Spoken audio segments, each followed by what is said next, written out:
ओं नमो भगवते वासुदेवाय।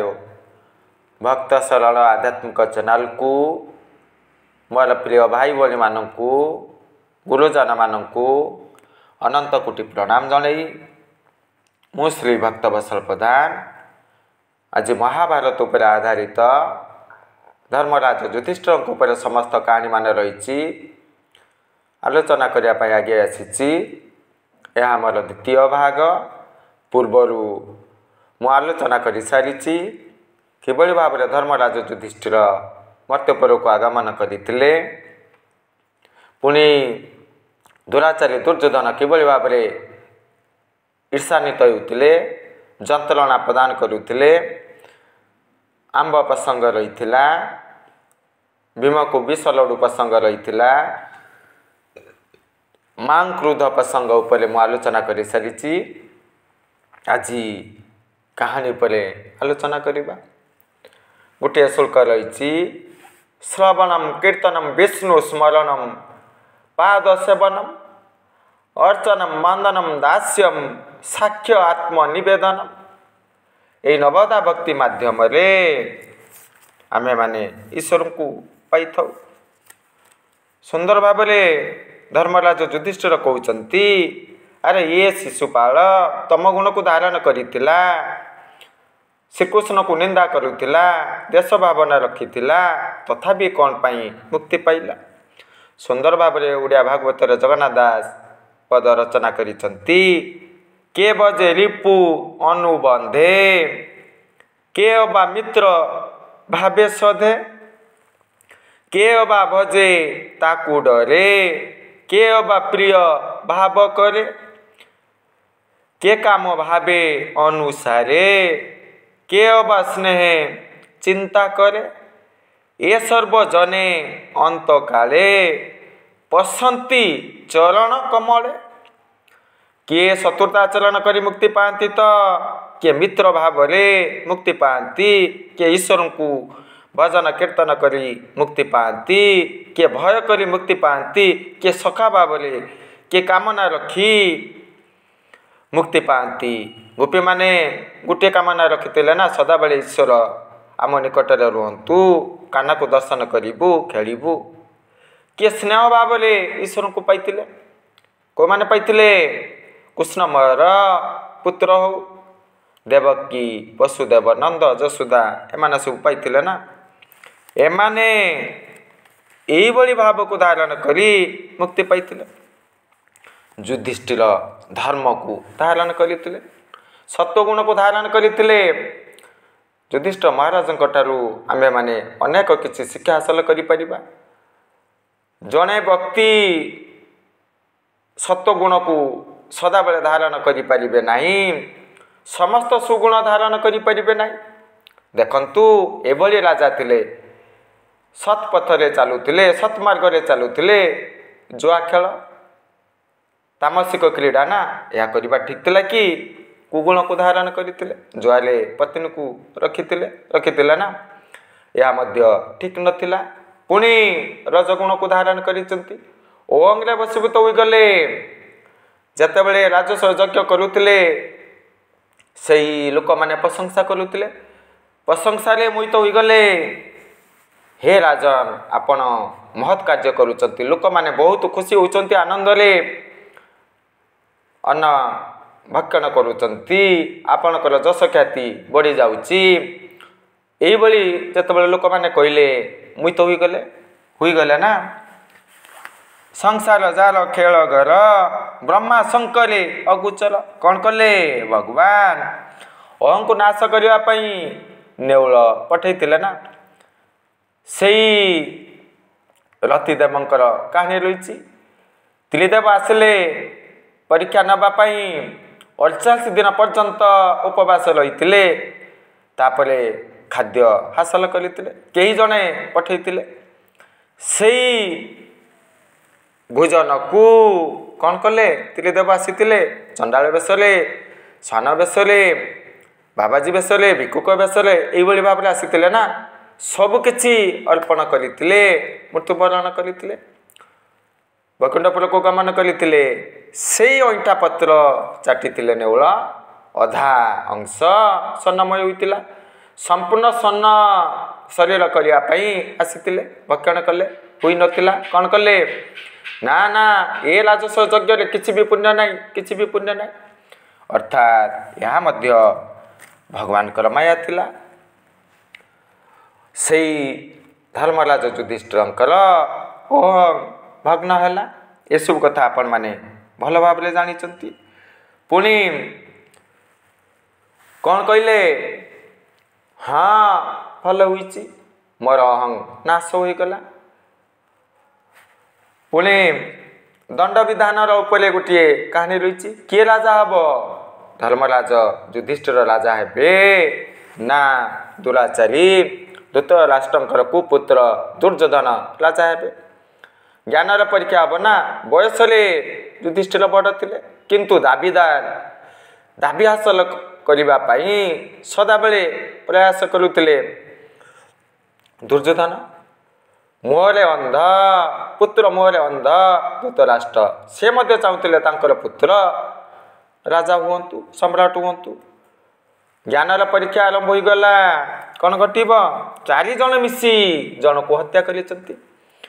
ଯେତେବେଳେ ଦଣ୍ଡ ବିଧାନର ପ୍ରକ୍ରିୟା ଆରମ୍ଭ ହୋଇଗଲା, ଦୁର୍ଯ୍ୟୋଧନ କ'ଣ କହିଲେ, ଆରେ ଜଣକୁ ହତ୍ୟା କରିଛନ୍ତି ତ ନିଶ୍ଚିତ ଭାବରେ ଏ 4 ଜଣକୁ ମୃତ୍ୟୁଦଣ୍ଡ ଦେବା ଉଚିତ। ତାପରେ ଯୁଧିଷ୍ଠିରଙ୍କର ପାଳି ପଡ଼ିଲା। ଯୁଧିଷ୍ଠିର କହିଲେ ନା, କଦାପି ମୃତ୍ୟୁବରଣ ସମସ୍ତେ ପାଇବାର ହକଦାର ନୁହନ୍ତି। ଶୂଦ୍ରକୁ ଯଦି 2 ବର୍ଷ କାରାଗାରରେ ଭର୍ତ୍ତି କରାଯିବ, ବୈଶ୍ୟକୁ ତାର 2 ଗଣା 4 ବର୍ଷ, କ୍ଷତ୍ରିୟକୁ ତାର 2 ଗଣା 8 ବର୍ଷ, ବ୍ରାହ୍ମଣକୁ କଠୋର ଦଣ୍ଡ ଦେବା ଉଚିତ। କ'ଣ ପାଇଁ କହିଲେ, ଆରେ ଶୂଦ୍ର ତ ତାର ନିୟମ କ'ଣ, ତମ ଗୁଣକୁ ଧାରଣ କରନ୍ତି, ବିଶେଷ ଭାବରେ ଜ୍ଞାନ ହାସଲ କରିନଥାନ୍ତି, ସ୍ୱାଭାବିକ ଭାବରେ କୁକର୍ମରେ ଲିପ୍ତ ରହିବେ। ବୈଶ୍ୟ କିଛି ମାତ୍ରାରେ ଜ୍ଞାନ ହାସଲ କରିଥାନ୍ତି, ରଜଗୁଣକୁ ଧାରଣ କରନ୍ତି ନା। ତେଣୁ ନିଶ୍ଚିତ ଭାବରେ ଭଲ ଭାବରେ ଜାଣିଛନ୍ତି ଜଣକୁ ହତ୍ୟା କରିବା ମହାପାପ। ପୁଣି ଏହାକୁ ମଧ୍ୟ ମୃତ୍ୟୁଦଣ୍ଡ ଦେବା ଉଚିତ ନୁହଁ, କାହିଁକି ନା ସମ୍ପୂର୍ଣ୍ଣ ଜ୍ଞାନ ହାସଲ କରିନାହାନ୍ତି। କ୍ଷତ୍ରିୟ କିଛି ମାତ୍ରାରେ ଜ୍ଞାନ ହାସଲ କରିଥାନ୍ତି, ଧର୍ମ ବିଷୟରେ ଜାଣିଥାନ୍ତି, ଶକ୍ତି ସାମର୍ଥ୍ୟ ରହିଥାଏ। ତେଣୁ ଶୂଦ୍ର ବୈଶ୍ୟଠାରୁ ଅଧିକ ଦଣ୍ଡ ପାଇବାର ହକଦାର କ୍ଷତ୍ରିୟ। ବ୍ରାହ୍ମଣ ପରମ ଜ୍ଞାନୀ, ସତ୍ୱଗୁଣକୁ ଧାରଣ କରିବା ଉଚିତ। ସେଇ 4 ଜଣ ମିଶି ବଧ କରିଥିଲେ ନା, ସେମାନଙ୍କ ମଧ୍ୟରୁ ବ୍ରାହ୍ମଣ, କ୍ଷତ୍ରିୟ, ବୈଶ୍ୟ, ଶୂଦ୍ର 4 ପ୍ରକାର ଲୋକ ରହିଥିଲେ ନା। ସେଇ ଯୁଧିଷ୍ଠିର କ'ଣ କହିଲେ, ଏଇ ବ୍ରାହ୍ମଣକୁ କଠୋର ଦଣ୍ଡ ଦେବାର ଆବଶ୍ୟକତା ରହିଛି। କାହିଁକି ନା ବ୍ରାହ୍ମଣର କାର୍ଯ୍ୟ ଏସବୁ ନୁହଁ, ସତ୍ୱଗୁଣକୁ ଧାରଣ କରିବା, ଆଧ୍ୟାତ୍ମିକ ଜ୍ଞାନ ପ୍ରସାର କରିବା, ସତ୍ପଥରେ ଚାଲିବା। ତେଣୁ ଯେଭଳି ଏହି ବ୍ରାହ୍ମଣ ନିଜର କର୍ତ୍ତବ୍ୟ କର୍ମ ତ୍ୟାଗ କରିଛନ୍ତି, ସଧର୍ମ ତ୍ୟାଗ କରିଛନ୍ତି, ଏହାକୁ କଠୋର ଦଣ୍ଡ ଦେବାର ଆବଶ୍ୟକତା ରହିଛି, ଏହାକୁ ମୃତ୍ୟୁଦଣ୍ଡ ଦେବା ଉଚିତ, ଫାଶୀ ଦେବା ଉଚିତ, ଏଇଭଳି କଥା କହିଲେ ନା। ତେଣୁ ଜ୍ଞାନରେ ଯୁଧିଷ୍ଠିର ବିଜୟ ହୋଇଥିଲେ, ତଥାପି ତମଗୁଣୀ ଛାଡ଼ିବେ କି?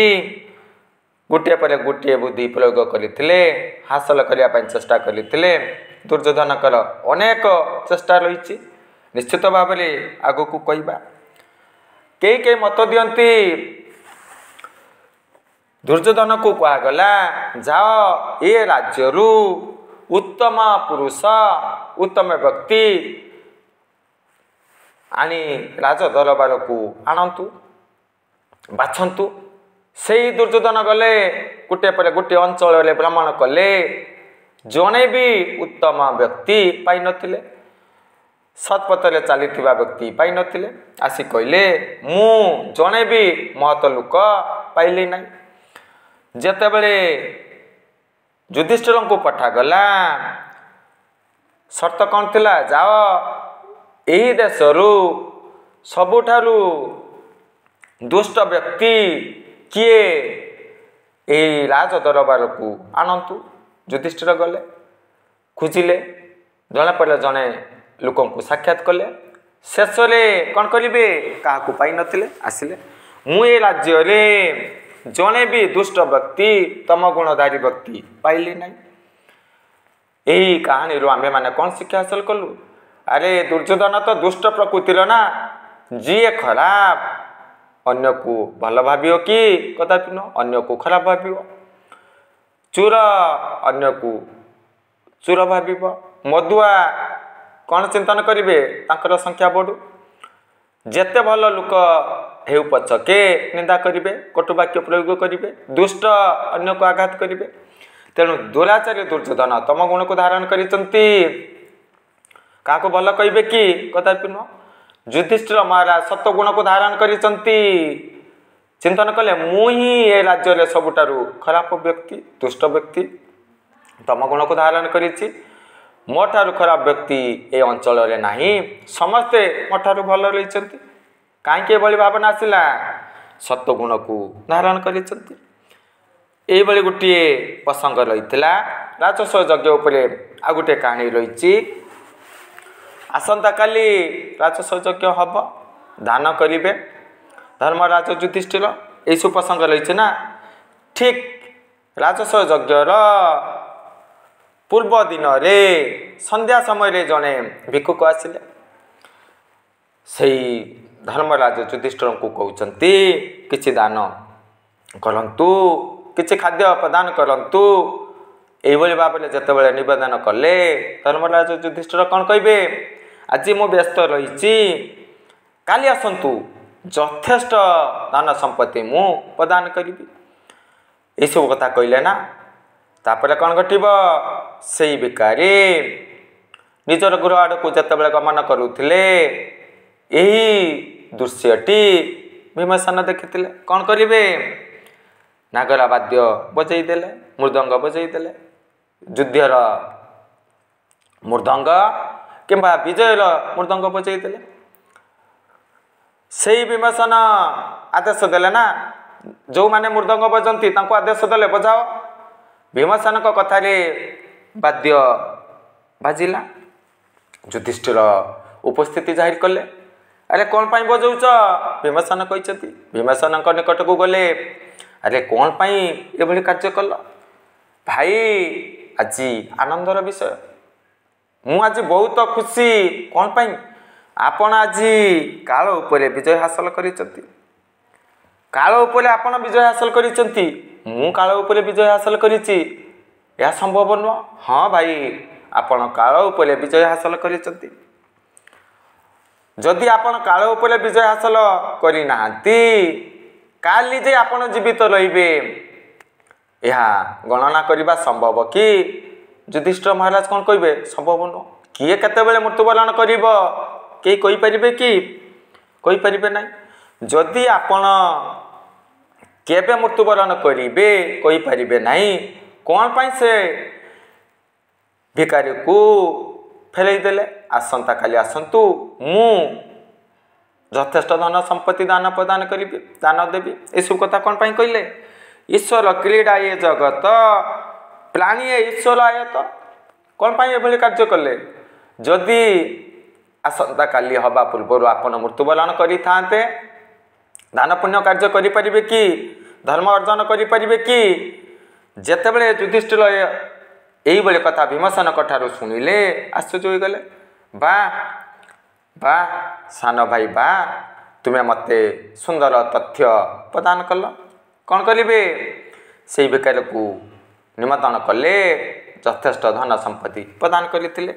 ये सब गोटे कहानी रही जतु गृहर प्रसंग रही से महात्मा विदुर भल भाव जानी तुलाचारी दुर्योधन किसी भी करिपारंती स्वार्थ हासिल करने किसी भी कार्य करिपारंती जेकोसी कुकर्म करिपारंती तेणु गुप्तचर माध्यम जानवा को पाइले जतु गृह माध्यम धृतराष्ट्र पठाउचंती ना से पांच भाई को हत्या करिवार योजना रही यही सब कथा विदुर जानी ପ୍ରକାଶ କରିପାରୁନଥିଲେ। କାହିଁକିନା ଏଭଳି ଭାବରେ କଡ଼ା ସୁରକ୍ଷା ରଖିଥିଲେ, ଏଭଳି ଭାବରେ କର୍ମଚାରୀମାନଙ୍କୁ ରଖିଥିଲେ ଯେ ବିଦୁର କଦାପି ଏ କଥା ପ୍ରକାଶ କରିପାରିବେ ନାହିଁ।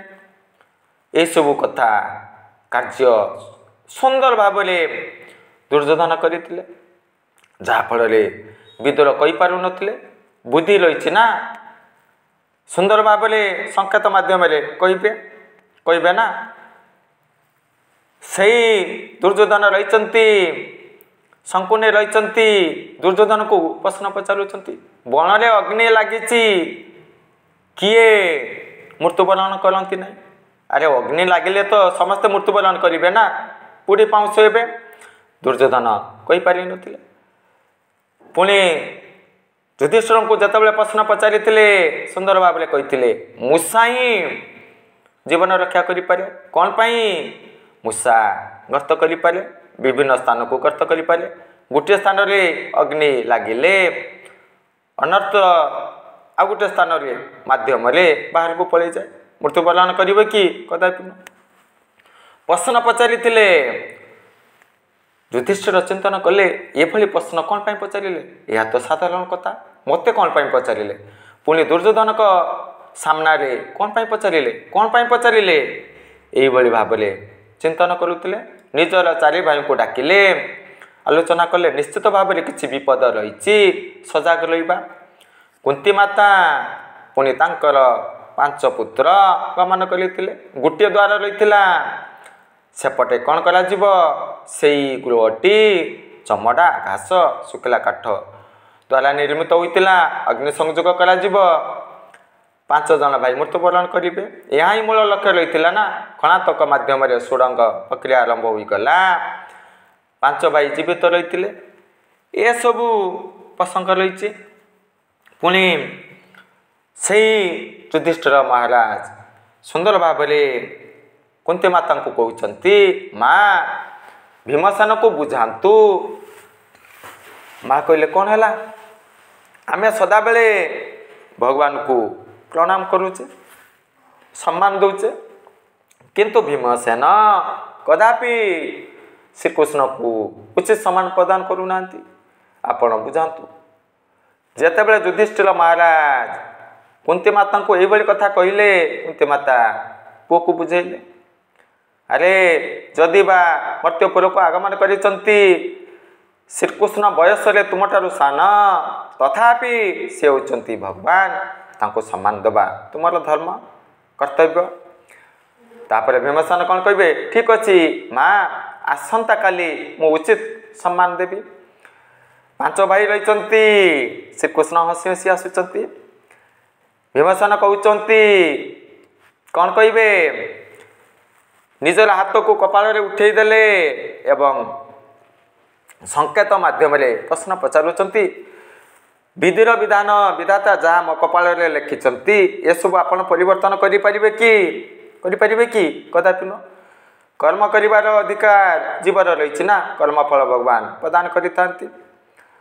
ତେଣୁ ମୋର କପାଳରେ ବିଧାତା ଯାହା କିଛି ଲେଖିଛନ୍ତି ଆପଣ ପରିବର୍ତ୍ତନ କରିପାରିବେ କି? ଶ୍ରୀକୃଷ୍ଣ କ'ଣ କହିବେ? ମନା କଲେ। ତେବେ କ'ଣ ପାଇଁ ମୁଁ ଆପଣଙ୍କୁ ପ୍ରଣାମ କରିବି, ମୁଣ୍ଡିଆ ମାରିବି? କ'ଣ ପାଇଁ?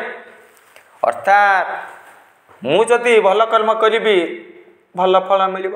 କୁକର୍ମ ଯଦି ମୁଁ କରିବି, କୁଫଳ ମିଳିବ, ନର୍କଗାମୀ ହେବ। ଈଶ୍ୱର କ'ଣ କରନ୍ତି? ପୁଣ୍ୟରେ ପାପରେ ହସ୍ତକ୍ଷେପ କରନ୍ତି କି? କରନ୍ତି ନାହିଁ। ଆରେ ତୁ ଯେଭଳି କର୍ମ କରିଛୁ ସେଭଳି ଫଳ ପାଇବୁ। ଏଇଭଳି ଭାବରେ ଗୋଟିଏ ପ୍ରସଙ୍ଗ ରହିଛି। ସେଇ 5 ଭାଇ ମଧ୍ୟରେ କୌଣସି ବିପଦରେ ସାମ୍ନା ଘଟିଲା କିମ୍ବା ଆଲୋଚନା କରିବା ପାଇଁ କୃଷ୍ଣଙ୍କର ଆବଶ୍ୟକତା ଅନୁଭବ କଲେ। କ'ଣ କରିବା? ଆମେ ତ ଜଟିଳ ସମସ୍ୟାରେ ପଡ଼ିଗଲୁ, କ'ଣ କରିବା? ଶ୍ରୀକୃଷ୍ଣ ଆସିଥିଲେ ସମାଧାନ ହେବ, କ'ଣ କରିବା? ଏଇଭଳି ଭାବରେ ଯେତେବେଳେ କଥୋପକଥନ ଆରମ୍ଭ ହୋଇଗଲା, ଭୀମସେନ ଜ୍ୟେଷ୍ଠ ଭାଇଙ୍କୁ କହୁଛନ୍ତି, ଭାଇ ଠିକ୍ ଅଛି, ଶ୍ରୀକୃଷ୍ଣକୁ ଦରକାର ତ ମୁଁ ଏଭଳି ବୁଦ୍ଧି ପ୍ରୟୋଗ କରିବି, ସଙ୍ଗେ ସଙ୍ଗେ ଆସିବେ। କ'ଣ କରିବେ? ନିଜର ଗଦାକୁ ଆକାଶରେ ଫିଙ୍ଗେଇ ଦେଲେ, ମୁଣ୍ଡ ସିଧାରେ ଯେପରି ପଡ଼ିବ ମୁଁ ମୃତ୍ୟୁବରଣ କରିବି। এইଭଳି ଲକ୍ଷ୍ୟ କରି ସେଇ ଗଦାକୁ ଫିଙ୍ଗେଇ ଦେଲେ। ଯେତେବେଳେ ଗଦାଟି ମୁଣ୍ଡ ସିଧାରେ ପଡ଼ିବାକୁ ଆରମ୍ଭ କଲା, ଭଗବାନଙ୍କ ଠାରେ ମନ ସଂଯୋଗ କରିଛନ୍ତି ନା, ଭଗବାନ କ'ଣ କରିବେ? ତାଙ୍କର ଭକ୍ତ ମୃତ୍ୟୁବରଣ କରନ୍ତୁ ଚିନ୍ତନ କରିବେ କି ନିଶ୍ଚିତ ଭାବରେ ରକ୍ଷା କରିବେ। ସଙ୍ଗେ ସଙ୍ଗେ ଭଗବାନ ଆବିର୍ଭାବ ହୋଇଥିଲେ। ଏସବୁ ଗୋଟିଏ ପ୍ରସଙ୍ଗ ରହିଛି। ପୁଣି ଯେତେବେଳେ ମହାଭାରତ ସମର ପ୍ରକ୍ରିୟା ପରିସମାପ୍ତି ଘଟିଥିଲା, ଅଭାବ ହେଲା, ସେଇ ଧର୍ମରାଜ ଯୁଧିଷ୍ଠିର କହୁଛନ୍ତି ଭୀମସେନକୁ କହୁଛନ୍ତି, ଯାଅ କୁବେରଙ୍କ ଠାରୁ କିଛି ଧାନ ଶସ୍ୟ ଆଣନ୍ତୁ, ମୋର ପ୍ରଜାମାନେ ଭକ୍ଷଣ କରିବେ। ଖାଦ୍ୟର ନିଅଣ୍ଟ ରହିଛି ନା। ଠିକ୍ ଅଛି ଭାଇ, ଯିବା। ଶଗଡ଼ରେ ବସିଗଲେ। କ'ଣ ଘଟିବ? ଦେଖିବାକୁ ପାଇଲେ କୁବେର ରାସ୍ତା ଉପରେ କିଛି ଶସ୍ୟ ପଡ଼ିଛି, ଖୁଣ୍ଟିବାକୁ ଆରମ୍ଭ କରୁଛନ୍ତି। ଦେଖିଲେ ଦୂରରୁ, ଆରେ ଇଏ ତ ବଡ଼ କୃପଣ ନା, ଇଏ କ'ଣ ଖାଦ୍ୟ ସାମଗ୍ରୀ ପ୍ରଦାନ କରିବେ? ଦେଖିଲେ କିଛି ନ କହି ପ୍ରତ୍ୟାଗମନ କଲେ। ଭାଇଙ୍କୁ ସମସ୍ତ କଥା କହିଲେ। ଭାଇ କହିଲେ, ଆରେ ମୁଁ ତ ପଠେଇଥିଲି ତୁମକୁ ନା, ନିଶ୍ଚିତ ଭାବରେ ତୁମେ ପରିପ୍ରକାଶ କରିଥାନ୍ତ। କୁବେର ନିଶ୍ଚିତ ଭାବରେ ଯଥେଷ୍ଟ ଶସ୍ୟ ପ୍ରଦାନ କରିବେ। ଭୀମସେନ କହୁଛନ୍ତି, ଭାଇ ସେ ତ ଅତୀବ କୃପଣ, ରାସ୍ତାରୁ ଶସ୍ୟ ପଡ଼ିଛି ସଂଗ୍ରହ କରୁଛନ୍ତି, ତେଣୁ ମୋର ବିଶ୍ୱାସ ହେଲା ନାହିଁ। ଠିକ୍ ଅଛି, ପୁନର୍ବାର ଗମନ କର। ପୁଣି ଥରେ ଆସିଲେ। କୁବେର ଶୁଣିବା ମାତ୍ରକେ ସହସ୍ର ଶଗଡ଼ରେ ଖାଦ୍ୟ ଶସ୍ୟ ପ୍ରଦାନ କରିଥିଲେ। ତେଣୁ ଆମେମାନେ କ'ଣ ଶିକ୍ଷା ହାସଲ କଲୁ? ଦେଖନ୍ତୁ, ଧନ ନଷ୍ଟ କରିବା ଉଚିତ ନୁହଁ, ପୁଣି ସତ୍ ପାତ୍ରରେ ଦାନ କରିବା ଉଚିତ, ଖାଦ୍ୟ ପ୍ରଦାନ କରିବା ଉଚିତ। ଏସବୁ ଗୋଟିଏ ପ୍ରସଙ୍ଗ ରହିଛି। ଦାନ ଉପରେ ଗୋଟିଏ ପ୍ରସଙ୍ଗ ରହିଛି। ଅର୍ଜୁନ ସଦାବେଳେ ଶ୍ରୀକୃଷ୍ଣକୁ କହୁଥିଲେ, ପ୍ରଭୁ ଆପଣ କ'ଣ ପାଇଁ ଶ୍ରେଷ୍ଠ ଦାନୀ ମହାରଥୀ କର୍ଣ୍ଣ କହୁଛନ୍ତି? ମୋର ଭାଇ ମଧ୍ୟ ପରମ ଦାନୀ, ରାଜସ୍ୱ ଯଜ୍ଞ କରିଛନ୍ତି, ପୁଣି ଧର୍ମ ମାର୍ଗରେ ଚାଲନ୍ତି, ସତ୍ପଥରେ ଚାଲନ୍ତି, ଦାନ ମଧ୍ୟ କରନ୍ତି। ଯେତେବେଳେ ଦ୍ୱିତୀକୃଷ୍ଣ ଶ୍ରୀକୃଷ୍ଣଙ୍କୁ ଏଭଳି ପ୍ରଶ୍ନ ପଚାରିଥିଲେ, କୃଷ୍ଣ ହସିଲେ। ଠିକ୍ ଅଛି, ପରୀକ୍ଷା କଲେ ଜଣାପଡ଼ିବ ନା। ଦ୍ୱିତୀକୃଷ୍ଣ ବ୍ରାହ୍ମଣ ବେଶରେ ଯେତେବେଳେ ଯୁଧିଷ୍ଠିରଙ୍କ ଗୃହ ମଧ୍ୟରେ ପ୍ରବେଶ କଲେ,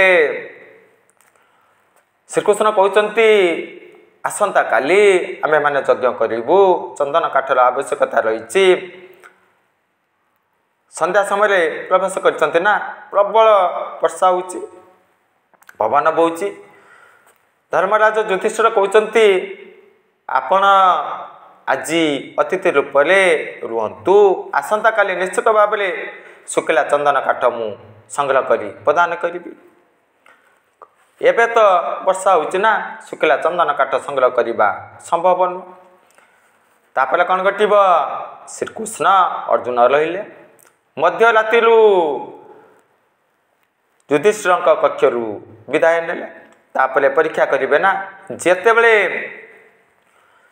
କର୍ଣ୍ଣଙ୍କର ଗୃହ ମଧ୍ୟରେ ପ୍ରବେଶ କଲେ, ସମାନ କଥା କହିଲେ, ଚନ୍ଦନ କାଠର ଆବଶ୍ୟକତା ରହିଛି, ଯଜ୍ଞ କରିବୁ, ପ୍ରଦାନ କରନ୍ତୁ। ଶୁଖିଲା ଚନ୍ଦନ କାଠ, ବର୍ଷା ହେଉଛି, ପବନ ହେଉଛି, ସଂଗ୍ରହ କରିବା ଅସମ୍ଭବ ନା। ମହାରଥୀ କର୍ଣ୍ଣ କହିଲେ, ଶୁଖିଲା ଚନ୍ଦନ କାଠ ଦରକାର ତ? ଠିକ୍ ଅଛି, କିଛି ଅସୁବିଧା ନାହିଁ, ମୁଁ ପ୍ରଦାନ କରିବି। କ'ଣ କଲେ? ସୁନ୍ଦର ଭାବରେ ଆତିଥ୍ୟ ପ୍ରଦାନ କରିଥିଲେ, ଭୋଜନର ବ୍ୟବସ୍ଥା କରିଥିଲେ, ଭକ୍ଷଣ କଲେ। ଅର୍ଜୁନ ଶ୍ରୀକୃଷ୍ଣ ଛଦ୍ମ ବେଶରେ ଆସିଥିଲେ, ଗ୍ରହଣ କରିଥିଲେ। ତାପରେ କ'ଣ କରିବେ? କୁଲାଡ଼ି ବାହାର କଲେ। କର୍ଣ୍ଣଙ୍କର ଗୋଟିଏ କବାଟ ସମ୍ପୂର୍ଣ୍ଣ ଚନ୍ଦନ କାଠରେ ତିଆରି ହୋଇଥିଲା। ସେଇ କବାଟକୁ ଭଗ୍ନ କରିଦେଲେ, ନଷ୍ଟ କରିଦେଲେ ଏବଂ ହେ ମହାତ୍ମା, ଆପଣଙ୍କର କେତେ ଚନ୍ଦନ କାଠ ଆବଶ୍ୟକତା ରହିଛି? କ'ଣ କଲେ? ବୁଝ କରିଦେଲେ। ମୁଣ୍ଡେଇ ଚାଲିଛନ୍ତି। ଶ୍ରୀକୃଷ୍ଣ ଅର୍ଜୁନକୁ କହୁଛନ୍ତି, ଶ୍ରୀକୃଷ୍ଣ ମୁଣ୍ଡେଇଛନ୍ତି, ଅର୍ଜୁନ ମୁଣ୍ଡେଇଛନ୍ତି। ଏବେ ଜାଣିପାରିଲ ତ ଶ୍ରେଷ୍ଠ ଦାନୀ କିଏ? ତୁମ ଭାଇ ନା महारथी कर्ण। अर्जुन आउ कौन करेंगे परीक्षा हो गला ना। हाँ निश्चित भाव में महारथी कर्ण ही श्रेष्ठ दानी। ये सब गोटे प्रसंग रही। पुणे से 5 जन भाई मध्य नकुलंकर मन प्रश्न आसला, अरे धर्मराज युधिष्ठिर को कौन पाई धर्मराज बोली कह यार कारण कौन? हाँ प्रत्येक जीव निजर कर्मफल अनुसार कार्य करि थाए, कर्म अनुसार फल भोग करि थाए। यही प्रक्रिया चली थाए ना। जदि आमे कुकर्म करिबा तम गुण को धारण करिबा मर्त्य पर आसीबा भोग करिया पाई आसीबा से प्रारब्ध को भोग करिया पाई आसीबा को पड़िबा। तेणु युधिष्ठिरंकर प्रारब्ध भल थिला, जहाँ फल से प्रारब्ध अनुसार कर्म करुचंती। धर्मराज उपाधि पाइबार आवश्यकता कौन? यही भाव सान भाई रही ना। मन में प्रश्न आसला, अंतर्जामी भावग्राही भगवान जानिले। ठीक अच्छी परीक्षा करवा। कौन कले? समर पाखे आरंभ होता कौरव पांडव मध्य भीषण समर चलुला। संध्या हो गले पर समाप्ति घटब, युद्धर विरति घटब। धर्मराज युधिष्ठिर कौन कले? छद्म वेश सर्वप्रथम शत्रु कक्ष प्रवेश करुले, आघात सैन्य मान चिकित्सा करुले। तापर कौरव सेना पक्ष प्रवेश करुले, चिकित्सा प्रक्रिया आरंभ करुले। से नकुल सहदेव देखिले, आश्चर्य हो गले। सुंदर भाव श्रीकृष्ण कहते देखिले तो यही कार्यटी विधाता रचना करि नथिले, निजर चिंताधारा अनुसार धर्मराज युधिष्ठिर यही कार्य करुले। तेणु धर्मराजर उपाधि पाइथिले। आ गोटे कहानी संक्षेप कही आज विरति नेबी। महाभारत युद्ध पर समाप्ति घटी। धर्मराज युधिष्ठिर राजा हो सारी। थरे अर्जुन भ्रमण करुले, देखा पाइले रास्ता जड़े ब्राह्मण खाद्य संग्रह करुचंती। शरीर अतीव दुर्बल, से रास्ता पड़ी शस्य को भक्षण करुचंती। एभली दृश्य देखी अर्जुन दुख प्रकाश कले एवं कांदिबाकू लगिले। तापर कौन करिवे? से व्यक्ति निकट को आसिले, कथोपकथन प्रक्रिया आरंभ हो गला। जानिबा को पाइले यही व्यक्ति परम ज्ञानी, आध्यात्मिक ज्ञान हासिल करिसंती। तापर कहले, हे महात्मा आपण चलंतु, मोर भाई धर्मराज युधिष्ठिर, मु निश्चित भाव में आपणकर दुख दूर करी, यथेष्ट धन संपत्ति आपन को प्रदान करेंगे। किए कहले? अर्जुन कहले ना। यही कथा शुणा मात्र के से व्यक्ति कांदिबाकू लगे। अरे मु सत्वगुण को धारण करी, परम ज्ञानी आध्यात्मिक ज्ञान को धारण करी, भगवान का भक्त मु धर्मराज युधिष्ठिर निकट को जीवी, पुणी भिक्षा ग्रहण करी मागिबी, ए सब मो द्वारा संभव न। वैराग्य गुण को धारण करने मोर विशेष भाव गुण अटे। ये सब धारण करने उचित। वैराग्य गुण को धारण करने मोर कर्तव्य अटे। तेणु मु गमन करी ना। यही कथाटी अर्जुन शुणिले। पुणी जो सब घटना घटी निजर भाई निकट को गले, भाई को समस्त कथा कहले। भाई शुणा मात्र के कांदिबाकू लगे। अरे मु कि धर्मराज, मोर प्रजा खाइबा को पाउना, पुणी परम ज्ञानी सत्वगुण को धारण करिसंती, अनाहार रही मु जानी पारु नहीं। मु धर्मराज नुह, मु प्रजावत्सल राजा नुह। यही सब कथा कही कांदिबाकू आरंभ कले। तापर कौन घटब? 5 भाई एकत्रित हेले, श्रीकृष्ण आसिले। ये सब कथा शुणिले। श्रीकृष्ण शुणा मात्र के कांदिबाकू लगे। अर्जुन पचारुचंती, सखा आपण कौन पाई कांदुचंती? कांदिबार गल्प ना। अर्जुन सर्वप्रथमे कांदिले, ब्राह्मण से मध्य कांदिले, ଧର୍ମରାଜ ଯୁଧିଷ୍ଠିର ସେ ମଧ୍ୟ କାନ୍ଦିଲେ। ଶ୍ରୀକୃଷ୍ଣ କହୁଛନ୍ତି ଆଉ ଅଳ୍ପ ବର୍ଷ ରହିଛି, କଳିଯୁଗ ପ୍ରବେଶ କରିବ, ଲୋକମାନେ ତମ ଗୁଣକୁ ଧାରଣ କରିବେ, ରାଜା ଶୋଷଣ କରିବେ, କୁକର୍ମରେ ଲିପ୍ତ ରହିବେ, ଅଧର୍ମ ପ୍ରସାର ଘଟିବ, ପାପ କର୍ମରେ ଲିପ୍ତ ରହିବେ। ଏହିସବୁ କଥା ମୁଁ ଦେଖିପାରୁଛି, ଯାହାଫଳରେ ଦୁଃଖ ଲାଗୁଛି, ମୁଁ ମଧ୍ୟ କାନ୍ଦୁଛି। ଏହିସବୁ କାହାଣୀମାନ ରହିଥିଲା। ଆଗକୁ ନିଶ୍ଚିତ ଭାବରେ ଯୁଧିଷ୍ଠିରଙ୍କ ଉପରେ ଅନେକ କାହାଣୀ ଆଲୋଚନା କରିବି। ଆଜି ପାଇଁ ବିରତି ନେଉଛି। ଜୟ ଜଗନ୍ନାଥ।